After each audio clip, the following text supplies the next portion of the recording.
اس دن جب گلی میں کھڑا تھا تو ایک لڑکا ایک گھر کے باہر بار بار چکر لگا رہا تھا۔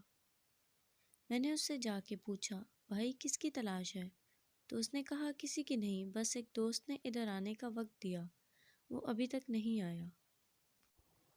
خیر، میں اس کی بات سن کر گھر چلا گیا اور کچھ لمحوں بعد اچانک سے نکلا تو میں نے دیکھا اسی گھر سے ایک لڑکی سر جھکائے تیزی سے باہر آئی اور جلدی سے اس لڑکے کو ایک لفافہ دے کر گھر بھاگ گئی۔ لڑکا وہ لفافہ لے کر بہت ہی مسکرایا اور اسے دل سے لگاتا ہوا وہاں سے چل دیا۔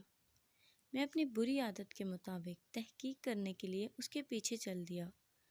وہ لڑکا ایک درخت کے نیچے جا کر رکا اور اس نے اس لفافے کو کھولا جس کے اندر سے ایک صفحہ نکلا۔ اس نے اس صفحے کو کوئی 3 سے 4 بار چوما اور اپنی آنکھوں سے لگایا اور پڑھنے لگا۔ میں دور سے اس کے چہرے کو اور حرکات کو دیکھ رہا تھا اور اپنی قیاس آرائیوں میں مصروف تھا۔ اچانک سے دیکھا لڑکے نے آسمان کی طرف سر اٹھایا اور بے ہوش ہو کر گر پڑا۔ میں بھاگتے ہوئے اس کے قریب گیا اور اس کے ہاتھ سے وہ ورق لے کر تجسس سے پڑھنے لگا۔ یہ ایک خط تھا جو اس لڑکی نے اپنے عاشق کو لکھا۔ السلام علیکم، اے نوجوان جس نے ابھی اپنی ماں کی گود سے باہر قدم رکھا ہے اور اس کی تربیت کرنے پر تھوک ڈالا ہے۔ میں مانتی ہوں تیری سوچ کے مطابق جس محبت کا تو دعوے دار ہے وہ سچی اور پکی ہے، اور تو اس کو پایہ تکمیل تک پہنچانے کے لیے وفا بھی کرے گا، کیونکہ اس محبت کا آغاز نظر کے ملنے سے ہوا تھا اور انجام جسم کے ملنے پر ہوگا، کیونکہ میری ماں نے اپنے بیٹے عبدالرسول کو ایک دن کہا تھا، بیٹا یہ نظر ابلیس کے تیروں میں سے ایک ہے، اور جب یہ تیر چلتا ہے نا، اس کی طاقت کبھی کبھی پورے خاندان برباد کر دیتی ہے، اور پھر جب اس کا بدلہ مڑتا ہے تو لفظ عزت بھی سر جھکا کر انسانوں کی بستی سے نکل جاتا ہے۔ لہٰذا اس آنکھ کو صرف اپنے سوہنے نبی صلی اللہ علیہ وآلہ وسلم کے چہرے کو دیکھنے کے لیے منتظر رکھنا، ورنہ قیامت کے دن اپنے ماں کو حضور صلی اللہ علیہ وآلہ وسلم کی بارگاہ میں شرمندہ نہ کرنا کہ میں اس بات پر شرم کے مارے ڈوب مروں کہ میں نے تیری تربیت میں کمی چھوڑی تھی۔ تو سن اے خود کو خوبصورت شہزادہ اور مجھے دنیا کی حور سمجھنے والے، میں ایک سید زادی ہوں اور میرا تعلق اماں فاطمہ کے قبیلے سے ہے جو قیامت کو تمام جنتی عورتوں کی سردار ہوں گی۔ میں نے اپنے لیے دعا مانگی ہے کہ اے اللہ مجھے جنت میں ان کی خادمہ بنانا، تو خود فیصلہ کر، اگر میں تیری محبت میں مبتلا ہو جاؤں تو خادمیت تو کیا، مجھے جنت کے قریب بھی نہیں آنے دیا جائے گا۔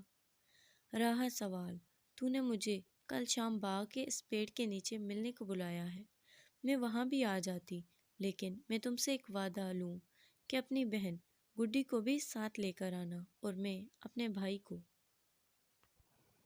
کیونکہ تیری نظر میں دنیا کی سب سے شریف عورت تیری گڈی بہن ہے، اور میرے بھائی کی نظر میں دنیا کی سب سے شریف عورت میں ہوں۔ اس طرح دونوں مردوں کی غلط فہمی دور ہو جائے گی، اور اس کے بعد جب گاؤں میں یہ خبر پھیلے گی تو کوئی بھائی اپنی بہن کو شریف نہیں سمجھے گا۔ اس طرح آئندہ محبت کرنے والوں پر ہمارا احسان رہے گا کہ یا تو وہ اس گناہ سے ہماری وجہ سے دور رہیں گے یا انہیں ہر طرح کی آسانیاں ہو جائیں گی۔ رات کے تیسرے پہر کوئی بھائی اپنی بہن کو کسی باغ کے پیڑ کے نیچے ملنے کے لیے نہیں روکے گا۔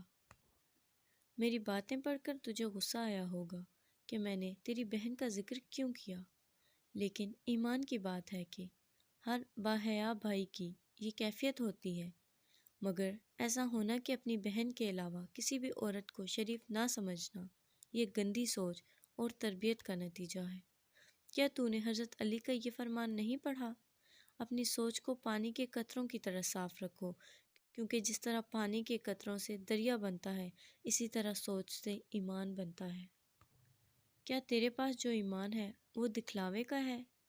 میں تجھے تبلیغ نہیں کر رہی، بس اتنا بتا رہی ہوں کہ تیری بہن گڈی جو کہ میری دوست ہے، اس کو بھی ایک تجھ جیسے بے ایمان اور راہ بھٹکے نوجوان نے خط لکھا اور اسی پیڑ کے نیچے بلایا، لیکن عین اسی وقت جب کہ میں تجھے خط دے رہی ہوں، تیری بہن نے بھی اسے خط دیا اور اسے اسی کی محبت کا جواب دیا کہ وہ اس سے محبت کرے گی۔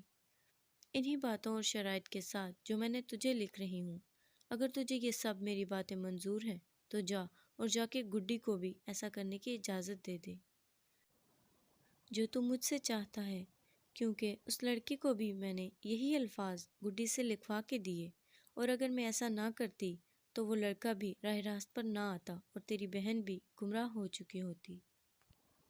اب آخری دو باتیں جن کا تو اپنے اللہ سے وعدہ کرنا۔ تو نے مجھ پر بری نظر ڈالی تو تیرے لیے اللہ نے یہ مکافات عمل والا سبق پیدا کیا، اور میں نے تیری بہن کو بری راہ سے بچایا، اس لیے میں بھی اللہ کی عطا کردہ ہمت سے تیری گمراہی اور اللہ کی ناراضگی والے جال سے بچ گئی ہوں۔ اب اگر میرا تیری بہن پر احسان ہے تو پھر اس کو بھول کر اپنی گناہ کی ضد پر قائم رہنا چاہتا ہے تو اس دفعہ یاد رکھنا، اللہ نے تجھے 4 بہنیں اور ایک ماں دی ہے۔ میں بھی اللہ سے دعا کروں گی کہ اللہ تجھے اور تیرے گھر والوں کو گمراہی اور ایسے گناہ سے بچائے، اور تو بھی اللہ سے توبہ کر۔ یہ میرا پہلا پیار کا خط ہے جس میں میں اعتراف کرتی ہوں کہ میں اللہ سے، اس کے حبیب صلی اللہ علیہ وآلہ وسلم سے پیار کرتی ہوں۔ اگر جس چیز کی تو دعوت دیتا ہے یہ میرے نبی پاک صلی اللہ علیہ وسلم کی سیرت میں ہوتی تو میں اس پر عمل کرتی، اور اگر ایسا عمل اور اس کی مثال اماں فاطمہ کی زندگی میں ملتی تو میں اس پر عمل کرتی، اور اگر ان کی زندگی میں نہیں اور میری اور تیری والدہ کی زندگی میں ایسی ایک نہیں 1000 مثالیں بھی ہوتیں تو بھی مجھے ہرگز اس دعوت کا قبول کرنے والا نہ پاتا۔ اللہ تیری بہنوں اور میری عزت کی حفاظت فرمائے۔ والسلام۔ اللہ کی بندی، تیری ماں، بہن، بیوی اور بیٹی کی عزت تیرے ہاتھ میں ہے، اب یہ تجھ پر ہے۔ دنیا کے بازار میں اچھا برا سب ملتا ہے، تیری مرضی ہے برائی کے بدلے برائی لے یا نیکی کے بدلے نیکی، کیونکہ جیسا سکہ ویسا سودا۔